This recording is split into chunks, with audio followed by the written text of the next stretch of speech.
Um, so I appreciate everything you shared with me. It's given me an opportunity to reflect on what you're coming for help with, and I have some thoughts about where we might be headed in terms of treatment. I thought maybe we could speak some about that now as we're winding down the intake session.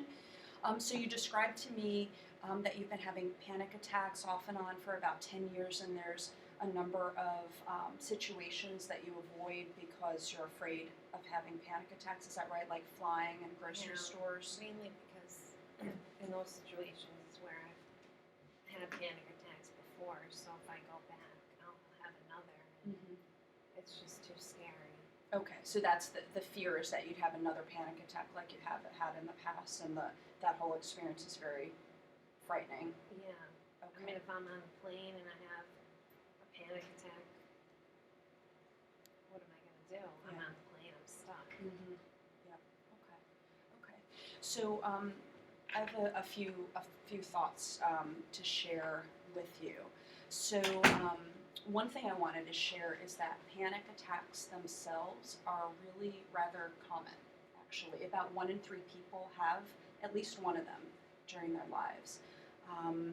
What you're describing is more of an ongoing problem, which is a little, it's less common, but you're also not alone. Maybe about 3% of people or so experience what you're describing, which is having had these attacks and then having had your behavior altered because of fear of having more. So the bad news is that you've been suffering with it. The good news is that it's actually really very well studied, and so we know quite a lot about the condition and how best to treat it.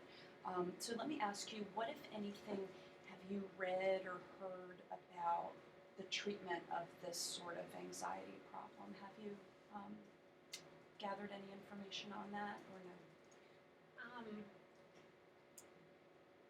Not much. I mean, I've seen therapists in the past, and we just talked a lot about my past and, maybe what triggered the initial panic attacks, and tried to kind of sort through what's happened before.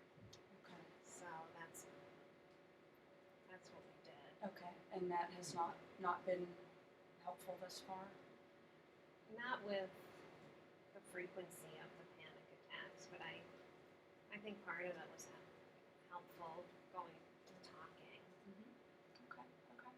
So the kind of treatment that we would do here, if it's something that you are interested in engaging in, is something, it's a form of cognitive and behavioral treatment. Have you heard of that? I've heard it. I don't know much about it. Okay, and we can talk some more about it next time, but just in brief, it involves focusing on the connection between our thinking and our emotions and our behavior. So it does involve talking, but it even more involves doing. It's more of a doing therapy than a talking therapy. It's really both, actually. And a lot of our work will be done in here, but even more of our work would be done outside of the sessions. We would collaboratively plan things that make sense based on what you're struggling with and what we know about the treatment, and then kind of try things outside of session and then come back together to see how it went. Do you have any thoughts or questions so far? Well, I'm going to be trying what things and doing them alone? Well, yeah, so let's talk about that. So generally, anything that you would be trying outside of sessions, we would first usually be doing it in here, so you're really clear on what it is that we're doing and why, and you got some practice together. But one thing, because you look a little nervous, so what I want to say is that the whole experience is fully collaborative. You will never be told that you must do something or made to do anything. It's not like, so we call it homework, but it's not like school where you must do it to get a good grade. It's always collaborative, and you're never, ever forced to do anything together. I will share information with you, and we will speak about it, and we will figure out together what it is that you'd like to try that would make sense to try to make some headway on this problem. Any thoughts about that? I mean, I can't, some of this I can't do. I know I'll have a panic attack. Mm-hmm. Yeah, yeah, and that's why you're here, right? Yeah. So, so maybe we should speak about exposure treatment more generally. Have you heard or done? Exposure treatment is falls within the larger heading of cognitive behavioral treatment, and it's a specific kind of part of it. Have you heard or read anything about that? And if you haven't, that's fine. We'll be talking about it anyway. I'm just always curious to know if people have read anything. I think maybe I've heard it, but I can't really tell you much about it. Okay, okay. Well, maybe what might be helpful is to sketch something out, and maybe we'll do it on here. Is that going so? Yeah. So we'll do it on here and see what you think, and see here. You can sit here, and I actually have a whiteboard in my office, so this is just exactly how we go. Okay, so here is a little diagram I'm going to draw, and I want you to let me know how this fits with your experience. So we'll put time over here, and we'll put anxiety over here. So with regard to what you've described, tell me if I have this right. If you are exposed to things like grocery stores now, or flying, are there any other situations like that? Are those the main ones, or are Those there? are the main two. Okay. Really. Okay. So tell me so here, let's just say, I don't know, what's your baseline anxiety level? Do you think you're like a relatively calm person, or kind of always a bit up, or where? More up than. Okay. So let's have maybe put it over here. Let's just say we're going around, so we're not way down there, but we're not way up here. And let's say you find yourself in a grocery store, which I understand that you've tried to avoid, and I do understand why. What do you imagine would happen with your anxiety?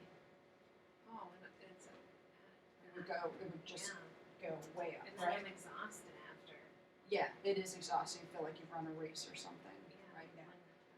Yep. So you encounter a grocery store, and your anxiety goes way up. So what is the strategy that you've developed to try to manage this? Okay, so you avoid it, right? You would avoid grocery stores. So at this point, you're not even going, but you're avoiding it. You'd either kind of get out of there right away or not go at all. And what does the avoidance do in terms of the anxiety? In the moment, it keeps it at bay. Yeah. So if you found yourself in a grocery store, let's just say, which again I know at this point we're just kind of avoiding them completely, and you left, what would happen to your anxiety? Do you think? If I went into the store. And then your anxiety went like this. Yeah. You get out of there, right? Yeah. And what would happen with your anxiety? Well, I guess, it would first hit its peak, and then it stays there for a while. Okay. And then I if get you, a lot of chest pain. okay, so this is where you probably have a panic attack, right? Or something like that? Okay. Okay. And then, but if you get out of there, your anxiety comes down? Eventually. Okay. Okay. So so your anxiety will come down eventually. Okay. Let's do a different version of this. And let's say somebody invites you to go to a grocery store. What happens to your anxiety? It goes up. Oh, yeah. Okay, so we'll say you got invited to the grocery store and it goes up. And so in that case, you probably wouldn't have a panic attack at the invitation of it, right? Okay. And if you avoid it, make up some excuse, can't go, right? Which is what's going on now. Oh, yeah. What happens to your anxiety? It goes away. 'Cause I Pretty know- quickly? not If you're immediately. invited, not Not immediately? immediately, but definitely Okay. Okay, so quicker, not immediate, but it goes down pretty readily. Okay. So this sort of slope down, kind of a fairly, so not immediate, but fairly steep slope down. This that can happen when you leave a place or just avoid it completely is very, very reinforcing for people. The relief that you get, basically, whatever you needed, and it's not just you, anybody, needed to do, whatever you or anyone does to get rid of anxiety relatively readily, is something they're going to keep doing. Would you say that makes sense? Yeah. Okay. So, because that level of anxiety, I don't have to tell you, you can tell me, is highly, highly unpleasant. Yeah. I feel like I'm dying. Right, that's what a panic attack feels like. And people generally tend to do anything to try to avoid it, that feeling. And so if escape or just full out avoidance at this point can get rid of that anxiety, you're going to do it. Because it works. It works in the short term. What happens in the long term is what, in terms of anxiety? I guess I keep having it. Mm-hmm. You keep having it, right. So it does work in the short term, but the problem is we're 10 years later and it's still going. Right. So here's the thing. If you didn't leave or avoid a situation like a grocery store, what do you imagine would happen with your level of anxiety? If I stay in the Yeah, grocery store, correct. I'll just, it'll be at its height. It'll be at, do you think, The whole will it, time in the grocery store. yeah. So will it be So like, afraid I'll kind have of stay? a panic attack. Right. Yeah, and probably the longer I stay in there, the worse it'll get. You think the anxiety will get worse the longer you stay in there? Yeah. So are you saying something like this, maybe? Yeah. If you, assuming you don't leave at all. Oh, yeah. Okay. So if this is your fear, it makes really good sense why you would avoid this, because that looks really nasty. Okay. So here's a couple things I'll share with you, and we'll talk more about this next time, but I wanted to present it at least initially. So what you're, I can come back here, what you're experiencing here with the panic attack is something, is essentially the fight or flight response. Have you heard of that? Yeah. What do you know about the fight or flight response? That, if you're in a dangerous situation, your body will either tell you to run or confront. Exactly right. And so it's a highly, highly adaptive response that's healthy, normal, and if you didn't have it, you'd be in big trouble. As you would imagine, if you were faced with a dangerous situation, your body didn't prepare you to fight or flee, it wouldn't be good. So the response, what's happening there is the fight or flight response kicking in, which is a normal, healthy, adaptive response. The problem is it's going off at the wrong time. It's going off in response to a false signal of danger. Well, why is that happening? Okay, good. Why is it going off in terms of In the wrong time. Yeah. Okay, so from what you told me before, it sounds like some people are more vulnerable to having panic attacks than others, having that fight or flight system kick off. But what makes it into a chronic problem that you're describing is that this becomes so unpleasant that people flee or avoid.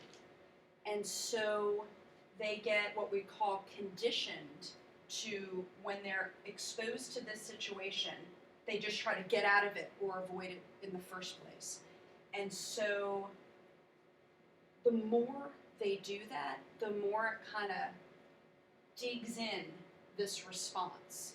Because every time you flee, it's like, whoop, glad I got out of there. That would have been, like, your brain is processing, like, that must have been a dangerous thing. Had to get out of there. And so over 10 years, that's really, really taken hold and gotten reinforced.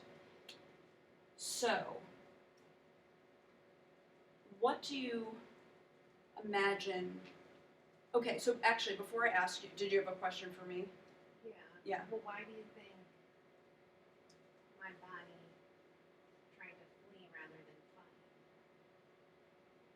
Well, what happened in your body is the same stuff that would prepare you to fight or flee. So, for instance, um, like,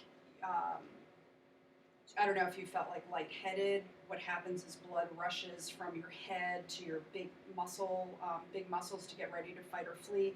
Sometimes people get tingly because the blood rushes up here to get ready to fight or flee. Things like that. Sometimes people kind of feel sick to their stomach. Again, these are all changes to get ready to fight or flee. Why is it fleeing rather than fighting? There's nothing really there to fight, I guess. Right, it's a grocery store. Like, if it's the same, you're having the same response as if a bear jumped out in front of you or somebody jumped out with a gun. If there was a bear or a gun and it seemed like the right thing to do, you might have fought. But here, I guess there's nothing really to fight. So one thing that's really important to know is that this experience, this fight or flight experience, the only difference between it being a healthy, adaptive, something that would save your life if there's a gun or a bear, versus what we call a panic attack, is being scared of it. So that it's the same set of symptoms that get you ready to go. So if you felt that same way on the starting line of a race, or if somebody jumped out to mug you, you wouldn't say, oh gee, why am I feeling like this? This is awful. That's just kind of would be part of your response, and you do what you needed to do. So it's the kind of the thought, which we'll talk more about the next time we meet, the thoughts that turn it into panic. The physical response in your body, I know this might be hard to believe, it's highly unpleasant when it happens in a grocery store or a classroom or a plane, but it's not the slightest bit dangerous. Not at all. It's unpleasant. It wouldn't be, think about it, evolutionarily, that would be a bad design if it was dangerous. Something, when you're confronted with real danger in the world, your body does something to get ready to fight or flee. It feels unpleasant because there's all these changes that are going on with oxygen and blood rushing, but it's not at all dangerous. It's just very, very unpleasant until it passes. I feel like I could have a heart attack. It does feel like that, but people don't have a heart attack when they have a panic attack, because it's quite the opposite. That your body's getting ready to fight or flee danger.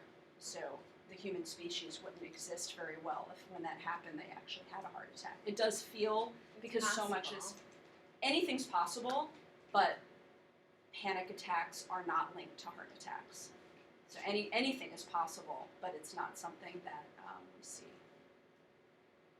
But it certainly does feel like that. So what do you think about the notion that it's not dangerous? That experience of fight or flight system kicking in, which is sympathetic nervous system arousal, feels unpleasant, but it's not dangerous. I guess it makes sense, but it still feels dangerous. Yeah. Do you think it might be helpful to do any reading about it? Would you like to do any reading about that whole system and what it feels like? Okay, so we can, I can get something for it, and then we can talk more after you've done the reading. The last thing before we run out of time on our first day here I wanted to present is, excuse me, if we go back to this chart here, so this is the fear of what will happen, right? And so the anxiety will just kind of go crazy, and you'll feel like you might have a heart attack, all this stuff. So you're going to do whatever you can to stop that from happening. So what would you think if I told you that that fight or flight sympathetic nervous system arousal, our body is designed to pretty much only have that cranked up for about 30 or 40 minutes. And then what's called the parasympathetic nervous system kicks in and brings it back down to baseline. So what happens is indeed this, but rather than this, eventually it trails off on its own. If you were to do nothing, it goes away on its own. That activation. If I were to do nothing? If you were to stay in the situation that induced that fight or flight response, don't flee, don't avoid it. If you just stayed in it, that would feel bad. You would definitely feel bad, but it wouldn't do this. It would do that. But if I don't go into the grocery store, my anxiety goes down faster. Correct, which is why you've been doing that. But now it's 10 years, and you're not able to shop or fly. So that's the rub, is that the choice you can continue to avoid, which kind of, again, works in the short term, but it keeps the fear alive because you never have the experience of being in that feared situation and having the anxiety subside. That's the part that's never happened.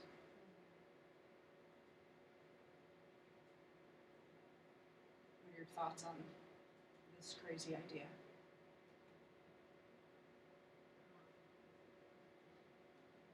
It seems to make sense, but I mean, I can't just go to a grocery store today. Well, you could, but we won't necessarily do that. So you could.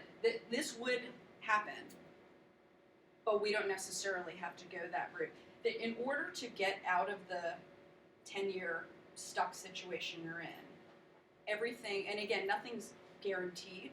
All I can tell you is that doing the sort of treatment that we started talking about, we'll talk more about next time, roughly about 80% of people fully remit with regard to panic attacks over the course of about a 3-month treatment. So it's not perfect, it's not 100%, but it's pretty good odds.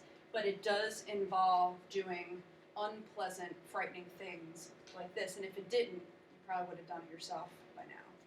So no, we're not going to just kind of thrust you into a grocery store. That's where the collaborative piece comes in, that you and I together will decide, based on kind of this theory, which we'll talk some more about next time as well, what makes sense to experiment with so that you can experience what we call habituation, where the anxiety fades away without the avoidance piece. Because the avoidance piece is the part that sounds like it's really disruptive.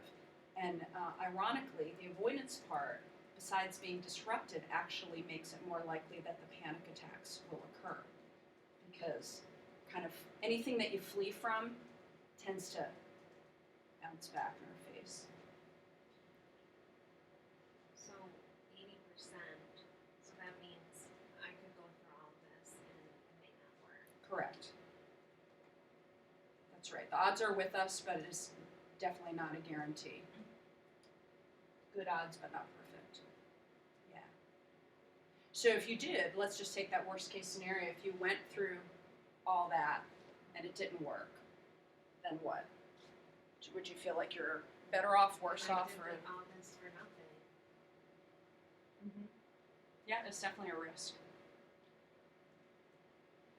Yeah, so you would have put yourself in difficult situations without having full remission from the panic. That's always going to be a risk, yeah. So it's something to think on. Are there things that contribute to having a better outcome? That is a really good question. The answer is we mostly don't know that, although the more severe the avoidance, somewhat less good outcome, but odds are still in our favor. The other piece I'll say is the more people kind of go at it with gusto regard to the homework and in session, that's somewhat predictive as well. So we're pretty much at the end of our time. What maybe makes sense is we covered a lot. I think maybe I'll try to get some reading on what we spoke about before in terms of the panic cycle and the fight or flight stuff. And maybe next time we can kind of talk, review some of this, and give you a chance to think it over and see what other questions you have about that. How would that be? Okay. All right. Very good.